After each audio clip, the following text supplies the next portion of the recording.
Good evening and welcome to this evening's Farm Advisory Service webinar. Tonight our topic is success through hard times. This is actually the fourth of a series, so there's 8 in this series titled A New Start. Tonight I'm your chair, I'm Kirsten Williams, and in the background we've got Malcolm MacDonald, who is our tech support. And I'm really pleased to invite on our guest speakers of this evening, Charley and Andrea Walker. I've listed a heap of things that they are there, innovative thinkers, award winners. You'll see in the picture there that they won the 2019 Grassland Manager of the Year through the Farmers Weekly. They're very open and very good at sharing ideas. And of course, they're farmers. So they are our speakers for this evening. So we're going to run for about an hour. We're going to finish by about 9 o'clock as a plan. We're going to try and keep it interactive. So we've got a few polls to throw in throughout the evening. And if you can think of any questions, if Andrea and Charley say anything that you've not quite caught right or triggers something else in your mind, then please just submit a question to us and we'll ask it and get them to answer it this evening. No question is a silly question. If you're thinking it, I'm sure somebody else is thinking it as well. So please don't be scared to type in some questions. How to type in a question, you'll see on the right hand side of your screen that you've got a kind of toolbar for GoToWebinar. There is an orange arrow at the top and that either increases or decreases the size of it. And you'll see there's a box here that says questions. So you can just type in your question and send, and then myself and Malcolm will be able to see the questions. So please just do that all throughout this evening's webinar. I said that we're going to do some polls. So here is how the polls are going to work. It's going to come up on your screen in just a minute, one just to warm you up, and then we'll have another one in the middle of Charley and Andrea's talk. Sometimes it doesn't just let you click on the answer, so if that does happen, just press escape on your keyboard and that'll take you out of full screen. You'll then be able to click your answer and then you'll be able to maximise your screen again. So we're just going to put in the first poll for this evening.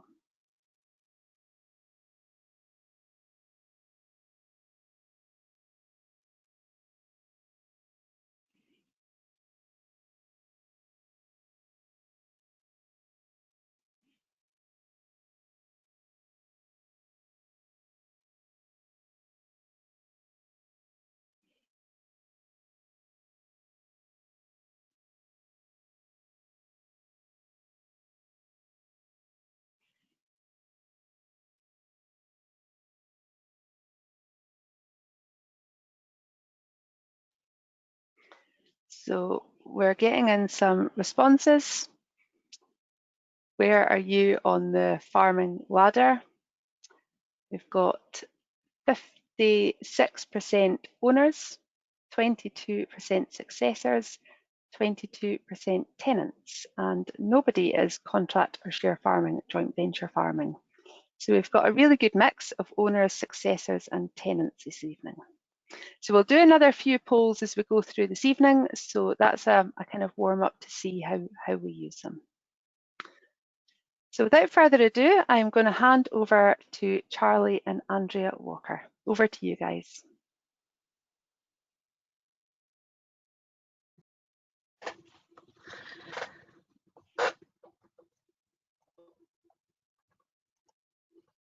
Okay, we're just getting there. We didn't get to vote in the poll because we're panelists, but we're tenants.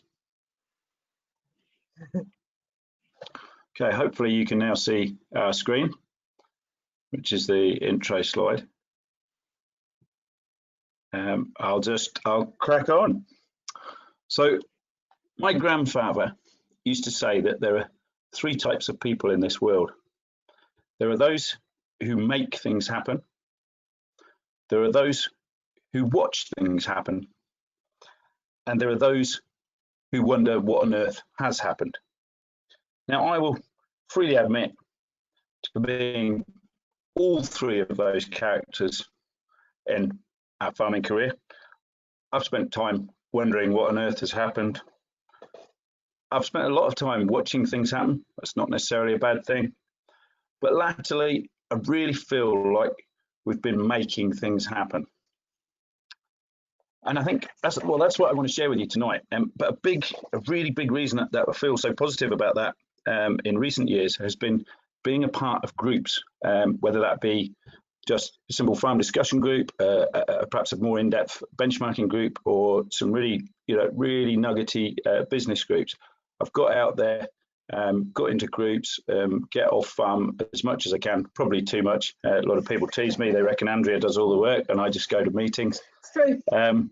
But it's helped massively in developing this business. It's made a huge difference. And what it's meant in real terms for the business is that in the last 6 or 7 years, we've improved the stocking rate by 30%. And that has had that and a few other things have had the effect of increasing the output per hectare by 50%, which is massive. It's like taking on half as much farm again than we were at in 2012-13. That makes me and my family very happy, although it won't make our kids very happy because I've used quite an old photo of them. They're now 18 and 15. But no, so that's us. So a little bit more about the farm. It's 625 acres of upland. There are 540 ewes. There's 110 cows, 4 dogs, 2 children, and so far just the 1 wife. So that's me and my family, the farm, the basic facts. The farm lies in the eastern Scottish borders, about 30 miles east of Edinburgh, which most people think is in the sea. It is the dry side of the country. And well, I'll show you the next slide, perhaps. Hopefully the slides are keeping up with what I'm saying and you're not still looking at pictures of gorillas. But yeah, this is the farm. Hopefully you can pick out the field, the fields with numbers in is obviously our farm, and maybe you can see my mouse sort of going around the outside, steading right at one end. It runs from about 600 feet down at the river, down near the steading here, up to about 950 at the top of the hill here and the outer hill here. We're about 30-inch rainfall annually, and it's very stony soil, very free draining. Obviously, a great advantage in the winter, but can work against us in years like 2018. And we have been organic since 2004, which is just about 3 years after we took the farm on. So that's a bit of an overview of that. The sheep enterprise is 540 wool shedding ewes. They're all easy care or easy care cross. We bred up from, originally we had Romneys and we loved our Romneys, but I got very excited about the ideas of not having to shear and the flexibility that offered sheep farming and the reduction in labour. You get a bit of an idea from, hopefully you're looking at a picture of a sheep by now with some very stony soil. Just shows you quite how stony we can be. That's quite extreme. It's not all like that. But yeah, going into the wool shedders, we did that. I think we began that in 2007, so we've been at it quite a long time now. But it's really removed a lot of work out of the system. Obviously, there's no shearing, but there's also, we need a lot less fly potions. We're not crutching and dagging and all that sort of thing. So it's really removed quite a bit of stress, and also means we often get 2 or 3 days at the Highland Show rather than spending that time shearing, which is when we always seem to shear in the past. The ewes lamb outdoors on pasture. They're set stock, they're spread around the pastures, and they begin lambing about April the 20th. Tups are usually in for 25 days, so by about May the 15th, everything should be lambed. And then a week or 2 after that, we start to group them up into ever bigger groups and begin a rotation around the paddock system that we put in, and I'll explain a bit more about that as we move along. We wean in early August, and from there, all the ram lambs, we leave ram lambs entire, but all the ram lambs and any ewe lambs that aren't being sold or kept for breeding go to a farm where we rent some red clover grazing. So it's red clover being grown as a arable break crop. and it fits in very well for us. So we've got that for 3 months. The lambs go down there, all the fattening lambs go there, and they finish off there over the next 3 months. They're set stocked once they're down there, just for logistical reasons really, and we draw lambs about every 3 weeks, and then at the beginning of November anything that's left goes store, and that's us tidied up. No more lambs on the place. Well, no more lambs that we have, but ewe lambs tend to stay at home. We've a steady market for a couple of hundred ewe lambs a year, and obviously we've got our own that we're keeping, so we keep them back there. But hopefully that's a bit of a flavour of the sheep enterprise. The cattle enterprise is 110 Welsh Black and Welsh Black Cross Angus cows. We were originally all Welsh Black, with 1 or 2 Simmental Cross Welsh Blacks, but we started using Angus bulls, actually Black Hawk bulls from Andrew Elliott, but we started using his Angus genetics about 6 or 7 years ago, and we self-replaced, so we're becoming increasingly an Angus herd. There's quite a few 3/4 breds in the herd now. They calve outside from the 1st of April, and as soon as they calve, they're through the gate onto hopefully onto some decent grazing that we've saved up. And then again, similar to the sheep, they'll be start off in smaller batches, but they'll group up into ever increasing size of group, and they actually go to the bull as a single mob now. All 110 cows and heifers go with 3 bulls, and just for 6 weeks. So calving is a well, perhaps a shade more than 6 weeks, but no more than a couple of days more. And we just found that to be so beneficial to both our lifestyle, but also to timely management things. It means we can get into rotations, into grazing rotations and what have you. That's worked really well for us. And they rotate around the farm or around their block all summer and through into the autumn, expanding onto silage aftermaths and onto stewardship ground in the autumn. Calves are weaned usually November. We have varied that over the years and tried different things. Probably one of our biggest challenges is we outwinter all the cattle, so cows as one group and weaned calves as another. And I think possibly the biggest challenge in our system physically is getting those weaned calves, getting decent growth on them in the winter. We're not looking for massive growth, but if the weather's against us, that can be quite challenging. So we're looking at different ways of doing that. I'll move on to genetic selection. We pride ourselves on having a ruthless genetic selection policy, and the reason that I've put a wolf on the screen is we like to think that policy works in the same way that the wolf pack does in nature. So taking out the weak and the sick and removing them from the equation, so that weakness doesn't propagate weakness really. And what that means in practical terms on farm is that basically anything that needs individual attention, whether it be for feet problems or its constitution or nutrition or at lambing or calving, will be recorded. With the cattle, obviously that just goes on its record on the computer. With the sheep, it tends to be by putting a wee notch in the ear tag, and by putting it in a different place or using a different shaped notcher, I can deduce what it was notched for. And then we don't keep any of those animals. We certainly don't keep any of their progeny. We may keep some of them on for a short while, but we certainly wouldn't keep their progeny. So I feel it's something that it's a bit like a long-term investment. You start doing it and it feels quite painful to be culling animals that in all other respects seem to be good performers, but over time that's paid us back very helpfully. Now, I mentioned that we're on stony free draining soil, and that allows us to outwinter. It allows us to graze quite late into the year. As a rule, we graze cows and calves up until usually the end of November, early December. It was earlier in 2018 after the drought because there simply wasn't the pasture there. But other years it's pushed as late as Christmas. And but what we do once we hit the point in the autumn where we want to go on to put cows onto silage, they go to a sacrifice area that's subsequently going to grow a forage crop. So it'll be a bit of older pasture. So there's decent bottom in it, usually some decent shelter. Well, not usually, there's always decent shelter. There's 6 fields that we rotate round, or 6 blocks that we rotate round.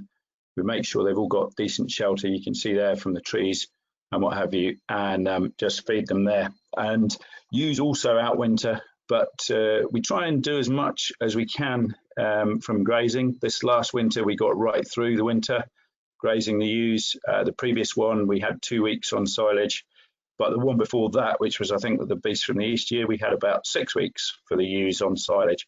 And I just gauge that by, I measure grass nowadays quite regularly, and I just gauge it by at what point in that autumn going into winter period is that grass actually worth leaving behind, so it's there for me in the spring, or not for me, but there for the stock in the spring, because we definitely hit a point where it's worth more to leave it and come back to it in the spring.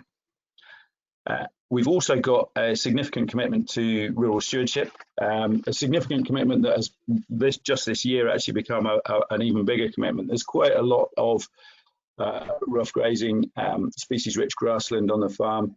We've planted a lot of hedgerows, about 3.5 kilometres over the years, fenced off most of the watercourses, but I very much feel that the stewardship is integrated into the farming. It's not little bits and pieces that are unproductive or less productive. It's not just them, it's the whole farm. It's a very holistic approach, and we've actually just sown a lot of extra species rich grassland, and we've got quite a bit of grassland in various other options, including wildlife mown grassland, which fits quite well with our system. Good. And so I think just going to introduce another poll here, Charlie, to let you get your breath back. The poll should be coming onto screen any time. Charlie is about to speak more about his grazing system. So just to see where you all are, have you tried rotational grazing? Yes, thinking about it, or no?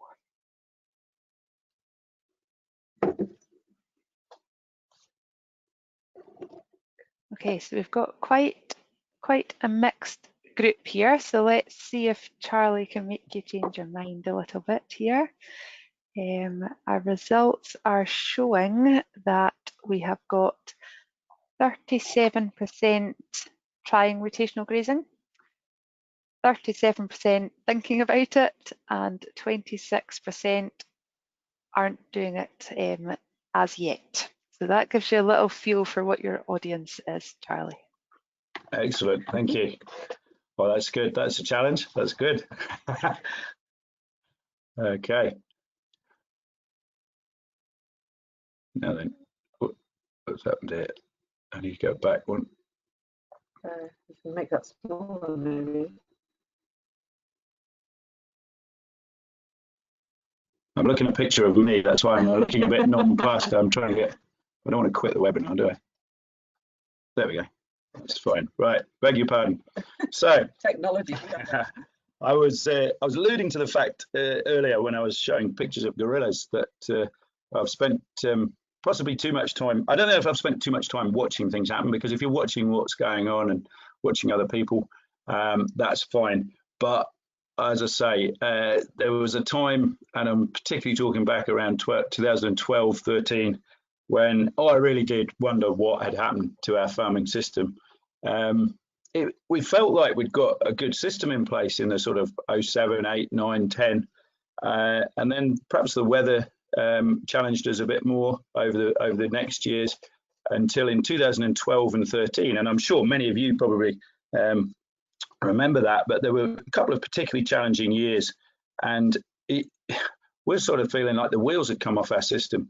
But what was apparent looking at it in business terms was that whilst we had very low fixed costs, very low variable costs per animal for the farm, our fixed costs, whilst not high on a farm basis, were far too high per kilo of product that we were producing.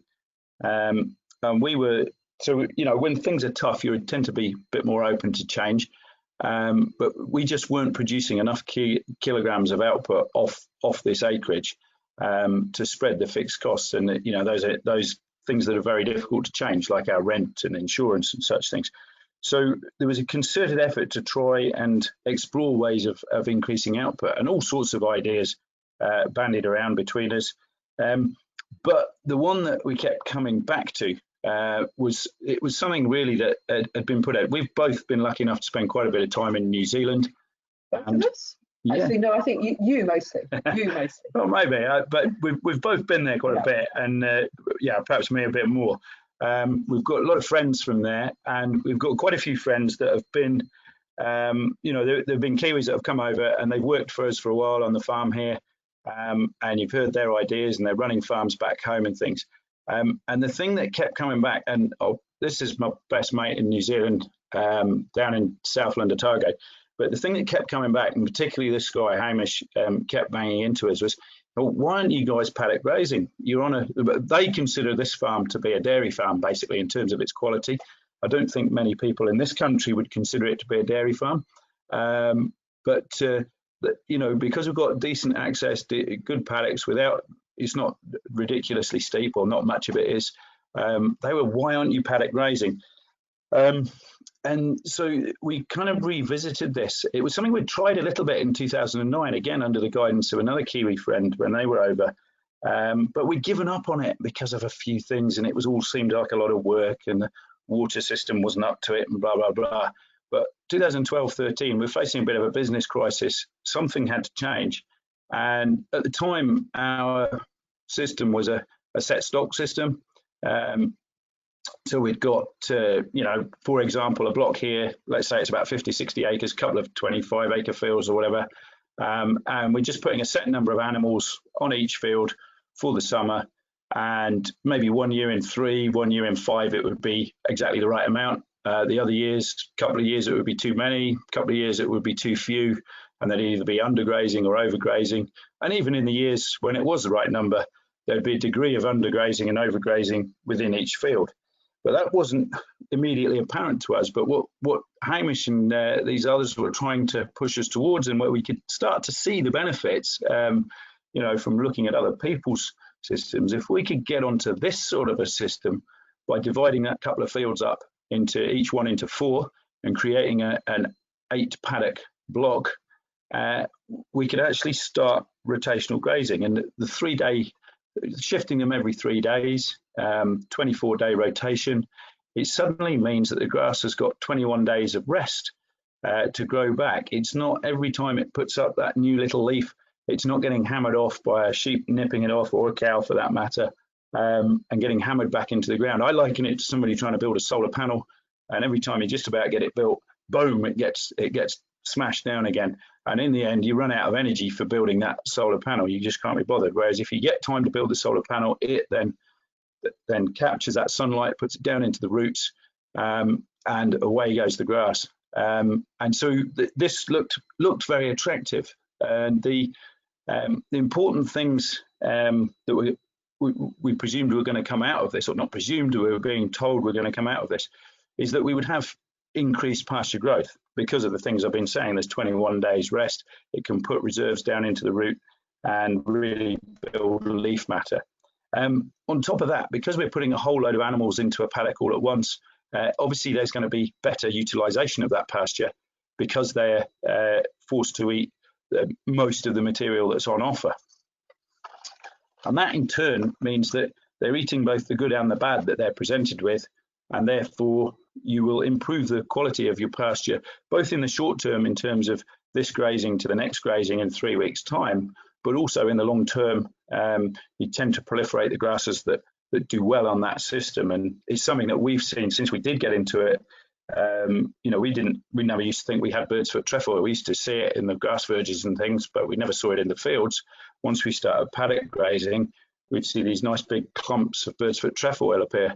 It's usually the first thing to disappear when you put the stock in the field as well. They go to it, boom, they love it. So we were becoming convinced by this argument, it seemed like a great thing, and you know, why weren't we doing it? And I suppose it's because there's a massive big but in the room, if you'll excuse the expression. And you know, that but first and foremost is all about money, and how were we going to pay for this? And you know, where's the money come from, and are we going to get the money back if we invest it in fencing and water and what have you? Because if one thing's for sure, we needed to invest in fencing, And I really was not enamored with the thought of having to move electric fences very much. I'd spent a lot of my life dicking around with electric fences, not always on quite as nice days as this picture shows, in the mud in the winter and what have you. So I wasn't enamored with the idea of all this electric fencing going on. That wasn't exciting me. This was another downer on the paddock grazing idea. Added to that, and perhaps most of all, we had a pretty shoddy water system on the farm with tenants. We didn't feel that we particularly wanted to invest in it because we felt that was the landlord's thing, but he wasn't doing that. And I spent a lot of my time just fixing problems with our water system. So, you know, these are all reasons we talked ourselves out of it, or had done up to that point. And then there was this idea that you were going to move stock every 3 days, or maybe even more often. And that just seemed like, yeah, it's quite fun working your dogs here and there, but oh my word, I didn't want to be moving 8 different groups of stock 2 or 3 times a week. I wouldn't have time to do anything else, surely. So I was really, these are all the sort of negatives. And on top of all this, there was this confusing new language that my Kiwi mates talked in, and a few people over here were talking in. I think the dairy guys, to be fair, were into it, and you know, and there were beef and sheep farmers doing this and getting into it. But it was all a bit puzzling. It was a new language. It was quite exciting in a way, but at the same time, a bit baffling. And how could I find out more? So these were the things needed to overcome, and I was up for the challenge on those logistical things, and you know, learning about kilograms of dry matter or whatever, and residuals, and all these new words I was hearing, and you know, maybe even investing in the water and things. Logistically, I was happy to do that, but it was the finances that was the big problem. And I remember, you know, I've been influenced by a lot of New Zealanders, and one in particular was Murray Roloff. The other one is Trevor Cook. But I was going back from a meeting that Murray Roloff had spoken at, and I'd finally convinced myself we needed to get into paddock grazing. And I'm thinking, how am I going to convince Andrea that this is the right thing to spend money on? So anyway, I started thinking about it. To be fair, I think we both did. It was discussing it, and we thought, well, what do you buy for 2 tons of concentrate feed? If that's you know, what's that? I don't know, 220 quid a ton, perhaps, conventionally, let's say. We're organic, so it's twice as much. But I've done these figures based on conventional prices. So for 2 tons of concentrate feed, we could buy 3 of these 3 reel systems, including the poly posts and the electric gates to go with them. Or we could buy 4 100-gallon water troughs, or even if we need more pipe to get to all these new troughs, we could get 10 100-meter rolls, a whole kilometre of 25 mil pipe for that 2 tons of concentrate. So suddenly the financial side of things doesn't seem anywhere near as big a deal. You know, this seemed like a pretty good bet, actually, if it would just help us reduce our concentrates a bit. I know that a lot of it's focused on the summer when you perhaps wouldn't be using concentrates anyway, but just help the mental rationale to cross that threshold. But then, of course, there's all these other questions popping into things, and we've got all sorts of things to think about, you know, so for instance, how big are our paddocks going to be? And how often are we going to shift the stock? What size block are they going to rotate round? You know, so how many paddocks are we putting into a block and shifting them round? And then, of course, how many are going to be in each group? What sort of group sizes are we going to go of sheep and of cattle? So all those things to think about, and they obviously all interrelate hugely and affect each other. If you make the paddock size bigger and you want to have a regular shift frequency, you need to have a bigger group, and vice versa. So lots of things to think about there. And so what we tried to do was rationalize how we looked at the different things affecting that. So for paddock size, it's obviously the first one is probably where your existing water troughs are and things, and how many paddocks could you perhaps carve out of what you've already got, or put in for the fewest amount of extra water troughs and that sort of thing. And also in there is how much more fencing can you afford? And obviously electric fencing is the way to go. It's so economic. But you know, how much do you want to afford, and how much do you want to work with? And then there's shift frequency. So that's all about management and labour and how much you want to get out of the system, but also you know, whether the other people working with you are buying into it, and whether when you're away at the Highland Show or on holiday, whether there's somebody that's happy enough to be moving stock every 2 or 3 days. That's quite important. Your choice of grazing system might affect that. So if you're doing leader follower, where you've got one group going ahead of the other that are a higher priority, if it's 2 days each, well, you've got 4 days of actual grazing time. So that can affect regrowth and things. Then you've got farm layout affecting the block size, you know, and that's pretty, it's not rigid, but I'm conscious that's been relatively easy for us with quite a nice farm layout that's lends itself to dividing up into blocks quite easily. And then on group size, there's all sorts of things like access and laneways, you know, getting stock shifted around the place, and obviously the size and capacity of your handling facilities. Although there are 1 or 2 dodges to get around limited handling facilities that we've worked out. So we've got all these things rattling around in our head. But at the end of the day, the best way we found was to grab a farm map and a pen and start dividing stuff up. And, you know, for us, it worked out that actually we had a lot of 15 and 20 acre fields, and actually dividing those into sort of roughly 7 acre paddocks fitted quite well. Wasn't too heavy on the investment, still significant investment, but it fitted in quite nicely. So I'll just show you our farm map. So this goes back to 2014 and was, hello.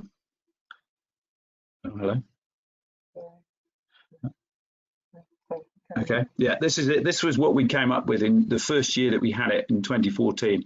So we've divided, you know, 20 acre fields into 3 and 15s into 2. They're not all exactly 7 acres, you know, they range from 6 to 8, but broadly speaking, you know, and there's 1 or 2 that are in 5s, but broadly speaking, we got that. And then we got a little bit brave with the group sizes, particularly on the sheep. They were bigger groups than we'd worked with. Well, I had worked with some on a different farm years ago that were sort of in the 300s of twins, but this felt quite brave for us at the time, and we got stuck in. And you know, you can see what I mean about our farm lent itself quite nicely to dividing up into those blocks. But that was there was a fair bit of trial and error at the beginning there, and then I got a bit more technical and started using some mapping and things. But even so, it's still, most of ours has been done, you know, without the use of GPS. It's just looking at, oh, that's a 15 acre field, I'll either make 3 5s or 2 7.5s, and the job's Charlie is quite funny with it. He loves his colouring pens and pencils, and he loves making pretty pictures. It's his thing. Yeah, I quite like the old analog method. It's, you know, it's fun. I like colouring. That's good. Yeah, so that was what we came up with. And then in the winter of 2013-14, we put in lots of, I think we bought about 43 reel systems, and we bought about 40 water troughs, and we put all those in through that winter of 13-14 to set us up to be able to do this in 14. So, you know, by then we'd got our heads around the electric fencing. I've got these geared reels. They're not fancy pants ones. They're cheap knockoffs off eBay, but they're what we work with, and we haven't broken too many. But geared reels made a big difference because you're much more inclined to roll a fence up and move it if it is actually a geared reel. We did a big investment in the water system, and we did that all off our own backs. But we put it in, a lot of the pipe works overground, and we put these troughs in. So, you know, whilst I don't really want to go moving them very often, they are movable. It wasn't all sort of concreted in stuff. So it's fairly flexible in that sense if we got them in the wrong place. And, you know, this was us overcoming some of those thresholds, those mental blocks that we'd had previously, you know, and another one was moving stock. We quickly found that moving stock was actually a great pleasure.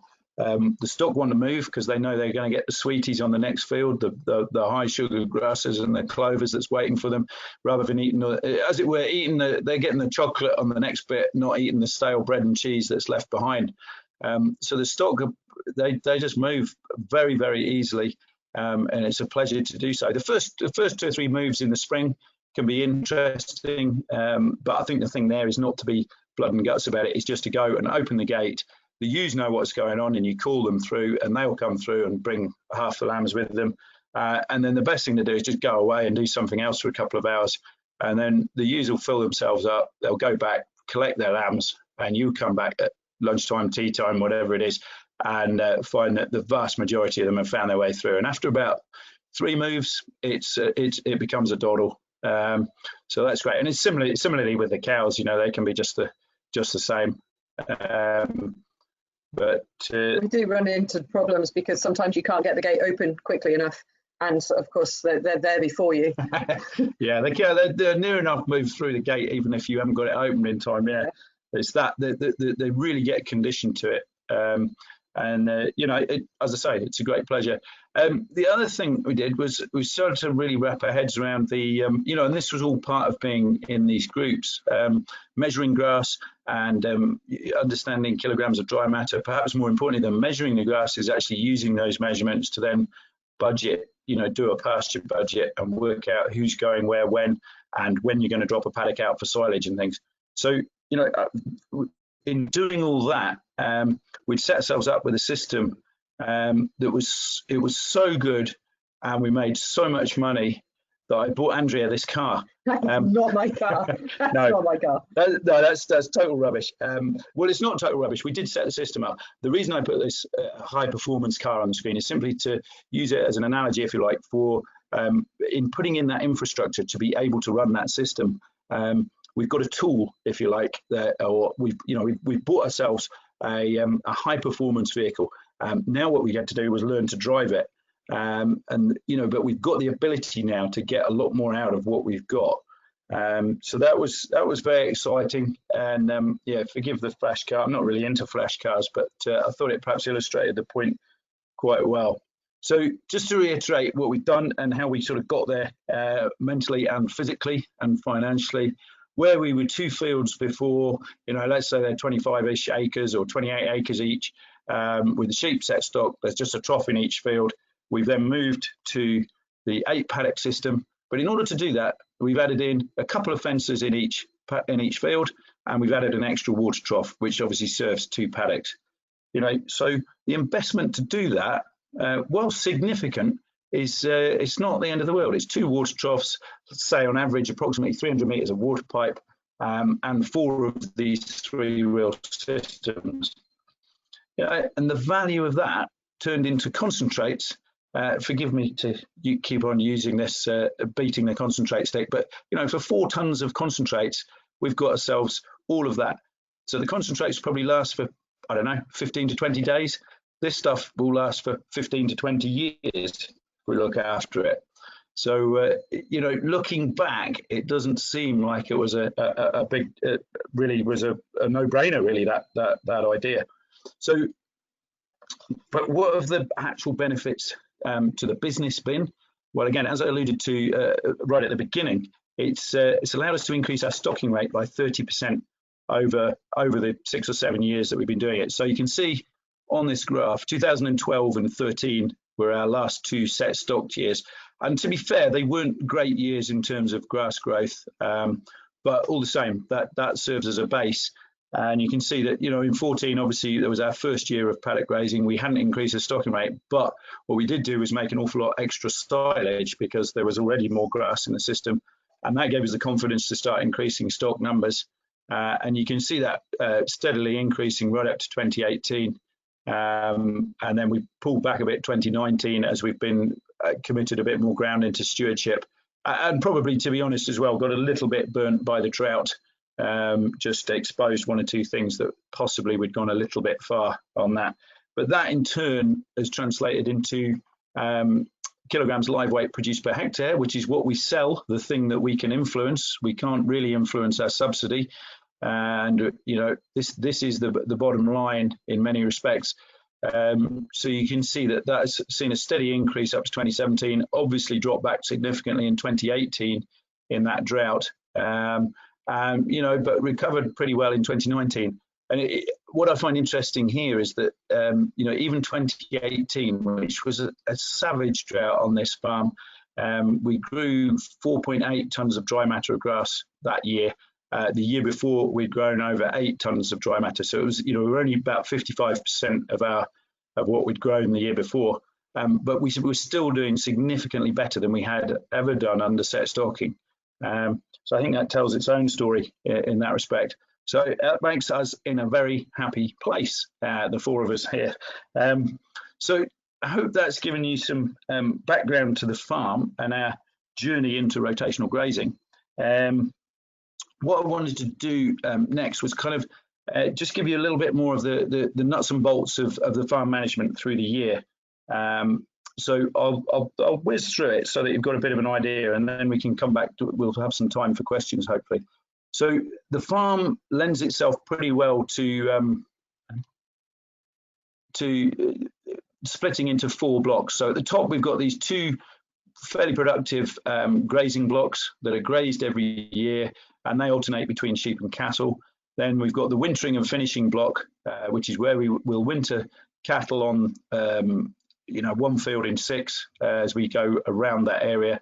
And then we have the rough grazing and heather, which is mostly in stewardship and such like. So we start off in April to mid-May when we're calving and lambing, and we're moving on to the pastures. We spread the sheep out as much as possible, and the cattle are grazing on their, they're calving and grazing on their pastures they've been on for the previous 12 months. And then what happens as we... So we do leave up the electric fences at this point, and they're all grazing behind the electric fences still, but in small groups. Yeah, we used to take fences down for lambing and calving, but we found actually it's better off having them up and being able to divide them into smaller groups for lambing, and then also the lambs learn very quickly what electric fencing is. So as we move forward through the year, we get into late May, and lambing is finished. The ewes and lambs move on to the area where the cattle have been, and the cattle will probably still stay there. If it's a growthy year, the cattle will stay there for a little bit and help groom those pastures as we go through, in order that it's quite hard to get the right residual, particularly with ewes and twins. If you're getting the right residual, you're probably penalising the lambs a little bit, and likewise, if you're doing the lambs right, you're probably leaving a residual that's a bit too raggy, such that you won't have quite as high quality pasture next time you come round 3 weeks later. So so the cows stick around there and groom that pasture for a little bit. But then fairly quickly they move off to their own block, and you'll note that at this point the sheep and the cattle have now alternated. So the idea there is, of course, the ewes and lambs particularly are dodging the worms. Just at the age the lambs are reaching, when they're grazing quite a bit, they're moving on to pastures that have only had cattle for the previous year. And the wintering and finishing block is growing the silage, or the bulk of the silage anyway, because as we move through into second and third rotations, you'll see there's a few tufts of grass in amongst the sheep and cattle. That represents the odd paddock that we might drop out of a rotation. So as well as our main block that we're putting into silage, there'll be a paddock or two, usually anyway, unless it's a very tight year, there'll usually be a paddock or two that we can drop out of the rotation in order to maintain pasture quality in the rest of the block. And then we just put that into some high quality silage and put it aside for ewes or calves the following winter. Then we move on to, we get into August, and by this point we've just weaned the lambs at the beginning of August, and they shift onto the wintering and finishing block, or actually quite a lot of them go down to the rented grazing now, but all the ewe lambs go onto the wintering and finishing block. Cows and calves are still on their block. Ewes will be split into fit ones and thin ones. And we favour the thin ones, and although here it says that they're on the inner grazing block and the fatties are on the rough grazing and heather, very often what I do is actually run a leader-follower system at this point. So put the lean ones ahead of the fit ones so that they're picking the best out of a pasture as they go. Then into November, December, and you can see that we're on the slide into winter, but the sheep have got quite a big area now at this point. We're building up a bit of pasture to try and tup on. We're tupping from late November into December, and it's really important that we're on grass for that period.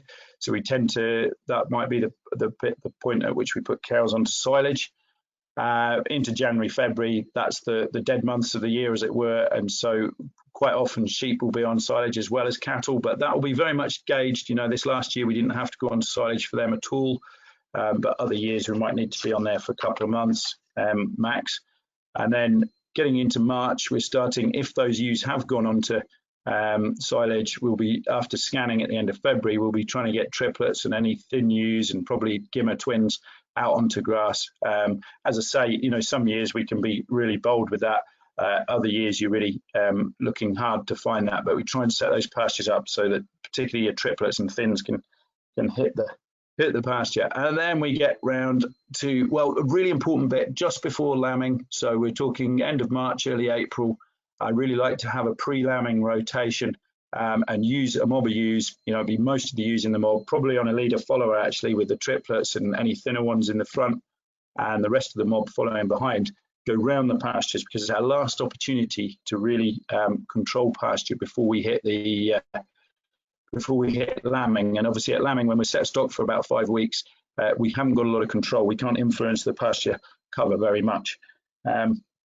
So we go full circle and we're back to lambing and calving. And I hope my little cartoon diagrams have helped illustrate what's going on inside my head as we work through the year.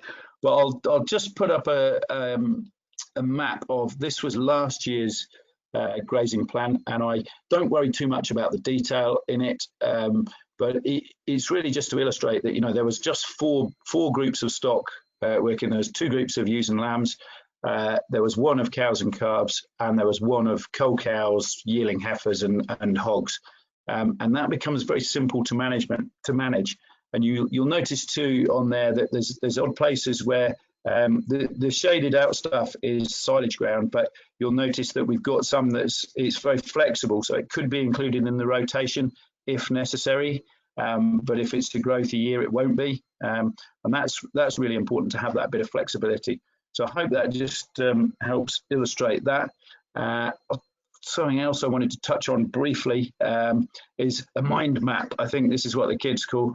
Andrea's got a head in her hands. It tries to, don't worry about the detail. The point was, I was coming home from meetings fired up and enthusiastic about, yeah, we're going to have better grazing management, or we're going to improve our soil health. And Andrea's saying to me, yeah, but what do we have to do? What are the actions that we need to take to make this happen? And it's all about making things happen. So, and really what this did was just try and extricate those. What are the actions? And do those actions require time or money? And can we influence it easily or not? So it was a way of, you know, I'm sure maybe I'm backing, well, I'm sure I'm backing Matt, but it was just a way of me extricating, you know, where were the easy wins for us to put money or time or effort into, what was going to be the most worthwhile. I just quickly wanted to share with you a graph just to show off. Now we're using some Pharmax software, so don't worry too much, but the bottom line here, the sort of squared off line that runs the bottom, that indicates, but I've told Pharmax what animals we're running on the farm and how we propose to manage them, and the sort of growth rates we expect. And it's telling me this is the minimum pasture cover required to do that throughout the year. This top line with the dots in it is the actual pasture cover up to now, and the dotted line is the projected pasture cover based on everything it knows. This shaded area is the sort of target area, and the blue dots are where we've conducted a measure and entered the figures and that kind of recalibrates the system. The long and the short of this is that Pharmax it's a tool we're using, and it does biological budgeting of pasture, and I can ask it questions like, you know, what's going to happen if I sell the cattle earlier, or we put on another 20 cows, or what's going to happen if pasture growth drops to 20 next month, or whatever. You can fire in all these questions really easily and get the answers very quickly. This was hugely helpful in the drought of 2018 and convinced us that we needed to put a hand deep in our pocket and buy silage, even though it was a ridiculous price, rather than sell cattle in order to get through the following winter.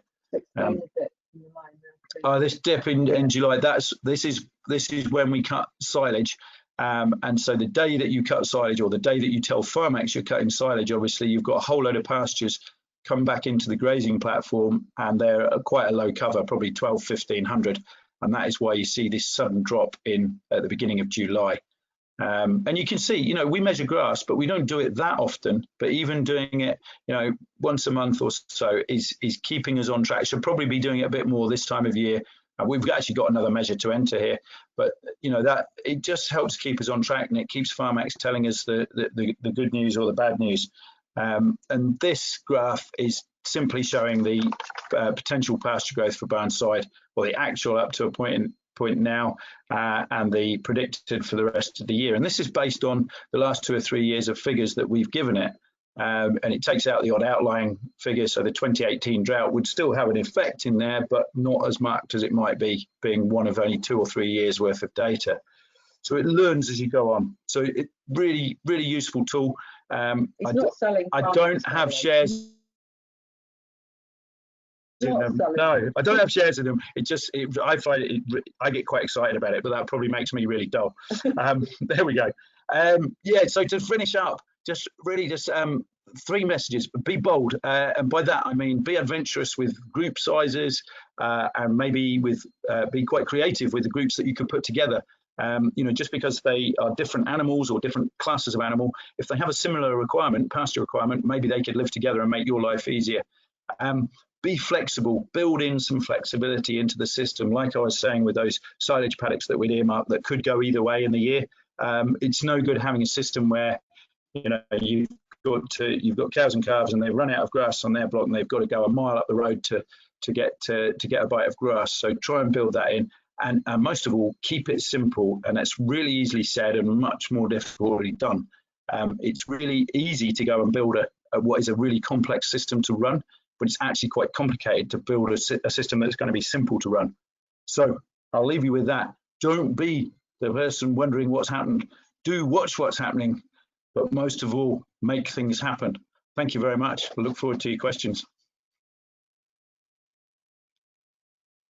Thank you both, Charlie and Andrea. That was a lot of information, but my God, your enthusiasm and passion really comes through when you're speaking. A lot of gorillas, always good to look at, but I think my best photo from your presentation is definitely the one of in the water trough. So just some time for some questions. There's been quite a lot coming in, but please just put any questions that you have at all up. I am just going to work, I've been writing them down as we've gone, so I'm just going to work my way through the questions. So first one is, you said you're on quite stony land. What is your reseeding policy?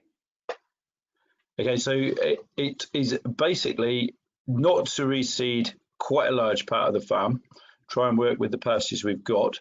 The wintering and finishing block that I identified is reseeded approximately a sixth of that area, and I think it's about 150, 160 acres in total. That we'll reseed about, well, maybe not even that much, maybe an eighth of it now.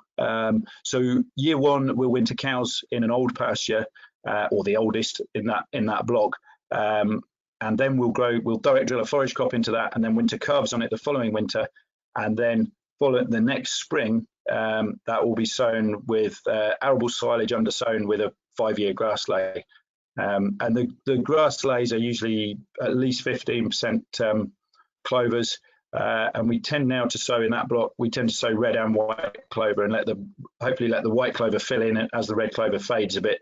You know, year 2, 3, 4. That's the idea there. Okay. A few on the cattle now. You'd said about the bulls that you run them all in one mob with the cows. Is it 110 cows? There's a question to how many bulls you actually run with that 110 cows. So there's 3 in there at the moment, and we did that last year as well. Similar ratio. I quite like the fact I had a bit of a thing about getting up to being 3 bulls, because somebody, I think it was in the States or Canada when I was there, was telling me that they always felt that 3 bulls was better than 2, because if 2 were fighting, the other one was working. I put it a little bit more politely than he put it, but that was the idea. I'm not convinced it's entirely true. Our guys, I think the key is that they live together for the whole year. They have lived together before they go out. And if we were getting a new bull, I'd be getting a new bull this autumn, ready to put out next summer, so that he's worked out and the others have worked out what the pecking order is before they get there. There is a bit of pushing and shoving and things, I won't deny it's not without its risks, but it makes management so easy. It's been really good for us. Okay. There's another one about the cattle, and it's about weaning the calves, and they're asking if you have any housing available and how you go about weaning the calves, if you take them inside or if you do a kind of weaning out in the field using the electric fencing. Yeah, no, we do. We fence line wean. We've got, if we really pushed it and I fetched all the, the quad bike out the shed and Andrea's car out the garage, we could probably house about, I don't know, about 60 young stock, maybe, but we would have filled up every little corner on the place. So it really isn't much scope at all. There's quite a nice shed that would house 25 or so. Again, obviously being organic, we have to have even more space. So it is very limited.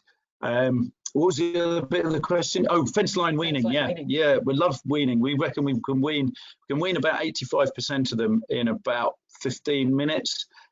Just letting them through the gate, let the cows through and keep the calves back, because obviously cows are a bit bolder than calves. But there's always a proportion of cows, maybe 15 or 20 even, out of the mob that don't want to come through the gate, even though there's fresh pasture. But actually it works quite well, because we tend to leave that 15 or 20 with the calves, and that keeps them a bit settled. And we leave them like that for a week, and then we wait 10 days, and then we'll bring the calves with those cows in, and the calves get their bolus and get weighed, and at that point we'll remove the rest of the cows. We just find that works quite nicely, and it's so quick to do the basic wean. Obviously it's not 100% wean, but it's so quick to do that and then get them in a bit later on. That works nicely, yeah. And you often just sneak off and do that all on your own. Yeah, I said, we don't. There's not like, we're going to wean on Thursday. It's like Andrea, I don't know, you picked Tom up from rugby or something. I was like, oh yeah, wean the calves this morning. It's quite nice. But it's not 100%, but it's good enough for that week while they all settle down and what have you. Yeah. Excellent. There was a question as well about forage crop. Do you grow forage crop, and who eats it? We do grow forage crop, and usually either pigeons or flea beetles or turnip sawfly eat it. Yeah. No, we've not got on very well, if I'm honest, with forage crops over the years. Well, it's been very variable, very fickle. We try and grow it behind the cows, because then there's, behind where the cows have wintered, because then there's supposedly good fertility there. But there's always that weed challenge as well. I know, I'm being a bit glib about things, but no, the best crop we ever grew was red start, but then the turnip sawflies just strip grazed it. And I didn't realize it was turnip sawfly. I was going to put bangers out, and fortunately somebody on Twitter said, don't think you need bangers, mate, that's turnip sawfly. But I think it's just quite challenging, but there are other organic farmers who do a good job of it. This year, what we've gone with, we've tended, therefore, for the past few years to just grow arable silage and make good silage to try and feed the young stock on in the winter. But this year we're trying out something, an idea I picked up from another farmer. It's a very mixed forage crop. So there's rapes, kales, turnips, fodder radish, millet and sorghum in this mixture, and the idea being that it's a bit of a sort of total mixed ration for the calves to strip graze this winter. And we've direct drilled that into the turf where the cows wintered. So obviously some areas are completely bare and trashed where feeders were, other areas are quite grassy. So but that's very much a watch this space. So not very well is the answer to do we grow forage crops. And it would always be the youngsters that ate it. Yeah, they're the real priority, the young cattle. So it's grown for the cattle and not for the sheep? Yes, yeah. Okay, we've got a longer question here. Once you decided to adopt a rotational grazing system, did you partially adopt it? So was it just with one group, or did you adopt it in entirety? So the everything, all cattle, all sheep. Charlie never ever does anything by half measures. No, all in. No, just jump straight in. Yeah, it's a little bit more measured than that, but we just went all in. It's like, if you, Kirsten, or anybody else that's listening tonight, if you can convince me of something and I go away and I'll do my research and I'll talk to a few other people doing it, if you convince me it's the right thing to do, I'm full on in, because I want to get there quickly if I've convinced myself it's the right thing to do. And you make mistakes like that, and if you do make mistakes like that, you make big mistakes. But mistakes are all learning experiences, so I get to learn a lot. no, yeah, all in, but we do our research and you know, go and see people that are already doing it, that sort of thing. He's quite lucky because all the dreaming and things that Charlie does, I'm the doer, so he's got to convince me. So I'm the one who actually says, nah, that's not going to work, mate. Sorry. Well, we do. Doing it. Yeah, it does. It works well like that. I'll be coming back from meetings or farm visits or whatever, or trips away, and you're fizzing and you're full of ideas. But again, it's how you make it happen when you put your boots on or when you go in your office or whatever. It's how you actually make it happen. And I think what Andrea says, she's joking a bit, but you know, I'm the dreamer, she's the doer. It works well as a team, and it is definitely the case. And now that you've done it in that way, where you've jumped in and done it full go, for somebody like possibly the person asking the question, would you advise them to do that or go in slowly? I don't know. I think, you know, for us saying, yeah, we jumped straight in and it's been great, that is true. But we had that exposure to our New Zealand friends. We'd seen a lot of their farms. They've been here, and one couple, when they'd been staying with us, we'd got into trying it, and we did for a couple of months, and it was quite successful for a while. So we had a bit of a taste for it. You know, although I'm putting up those photos of me and all my mental hang-ups, we had a bit of a taste for it. So it's probably, if it's something completely new, I think it's probably quite a good idea to do for our group. But I do think you want to do it on a bit of scale, because that's the best way to learn and the best way to get the most out of it. If you start with too small a group, your paddocks need to be tiny, or your moves, you know, you're not shifting often enough. You need to be shifting every 3 days. I would put that as a prerequisite. You could do it less, but to get, you know, to really see a good difference, be shifting every 3 days or more often. You know, it's really not a big deal shifting the stock. So I think, but you know, get a block in and get a sizable number on, and then you can have bigger paddocks. You know, it's just a bit easier that way. Okay. You can do it just with fields. I mean, the thing that convinced me to do this was Murray Roloff. He said, if all you do is go home from this meeting and put 2 groups of stock into one and rock them between the two fields, you will have taken a step forward, and you'll already see an advantage. And that was the bit that really booted me over the line and got me into it. Yeah. Sorry, long answer. Okay. Just watching time, there's one last question, and I apologise, I seem to reply to everybody with thanks to this one. So this one goes, we are an organic upland grass mixed livestock farm. We're proud of our grassland habitat for wading birds. How would rotational grazing affect this habitat? Ooh, yeah, that's a tricky one. We've actually got an area, well, it's called the Rushy Bog. There's a clue in the name, and it's actually in stewardship for the wader grazed grassland option, and we've put some wader scrapes in there. There were some already, you know, natural ones, and the truth is, I don't think, certainly not for that sort of probably mid-March to mid-June, I don't think rotational grazing is the best thing there, because you're going to trample nests and such like.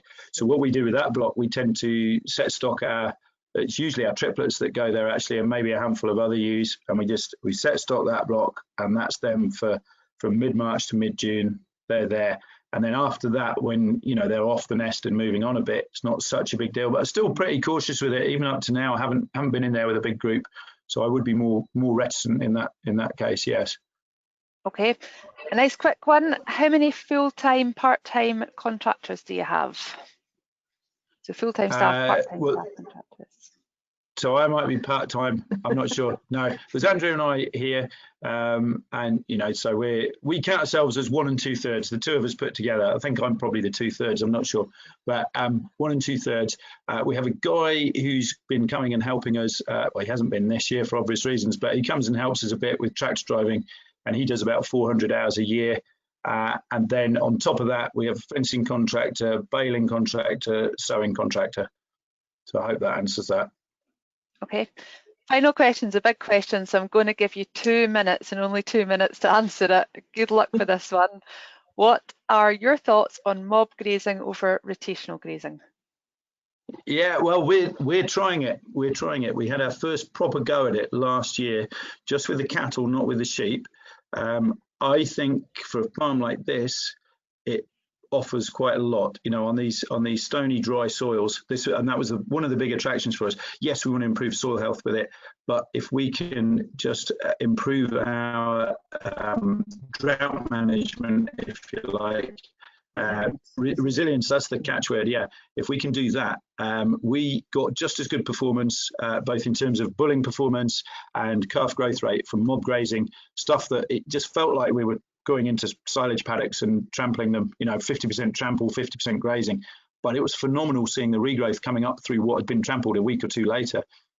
So yeah, we're really quite excited about that. And I've been trying it for the cattle.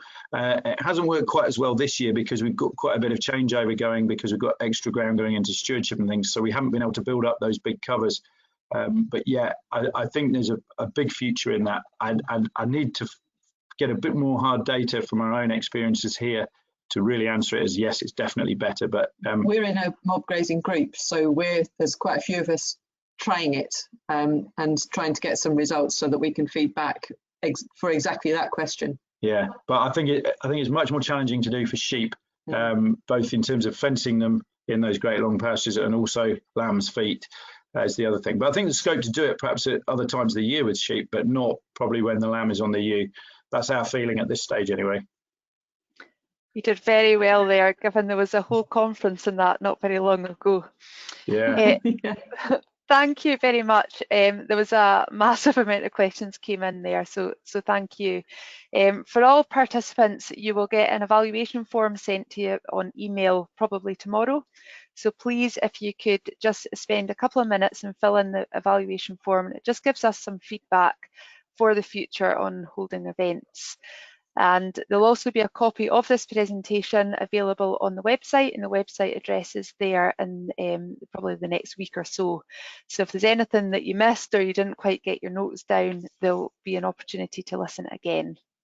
I said at the start that this was the fourth in a series of 8 webinars, and you'll see on the screen just when the next ones are. So it's every Wednesday night up until the 5th of August. The next one is going to be on relationships, the most important crop to grow. 2 excellent speakers for that one there. We've got Andrew Marchant, who again is an award-winning farmer. He won the British Farming Awards New Entrant winner, and he is a new entrant farmer, as well as having John Lawton from the HSBC Bank speaking on that one.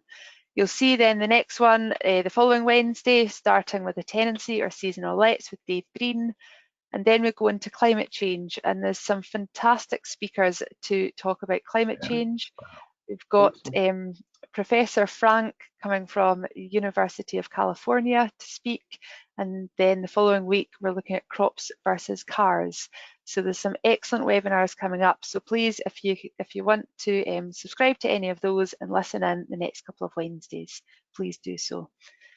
Apart from that, all I can say finally is thank you once again to Charlie and Andrea and to everybody for joining tonight. So thank you. Yeah, thanks everybody. Thank you for coming. Yeah, and do get in touch on social media, or Kirsten, perhaps you send on the questions or whatever if people have got particular ones. Happy to try and answer them. Right. Might get a silly answer, but yeah, a long answer. Super, thank you. Brilliant.